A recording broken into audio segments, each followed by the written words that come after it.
ভালোবাসেন না? মেয়ের ভালোবাসার জন্যে মেয়ে একটা কিছু চেয়েছে, আপনার সামর্থ্য না থাকলেও বেতনের টাকা জমিয়ে হলেও তাকে দেন না? এটা ভালোবাসা বৈধ নয়?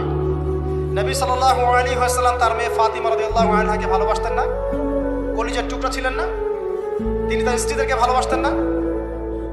এটার জন্য নেকি পাবেন। সন্তানদেরকে ভালোবাসলে নেকি পাবেন। কোরআনে এবং হাদিসে অনেক দলিল আছে। কিন্তু ওই যে নূহ আলাইহিস সালামের কথা মনে আছে?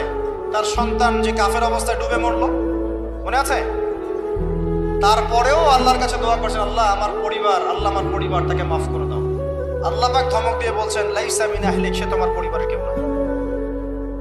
আম কুনতুম শুহাদা ইয হাদারা ইয়াকুব আল মাউত, ইয়াকুব আলাইহিস সালামের কথা মনে আছে? যখন তিনি মারা যাচ্ছেন, তিনি বলছেন সন্তানদেরকে ডেকে, মা তা'বুদুনা মিন বা'দি, আমার পরে কার ইবাদত করবে তোমরা? সন্তানকে ভালোবাসার নিদর্শন নয় এগুলা?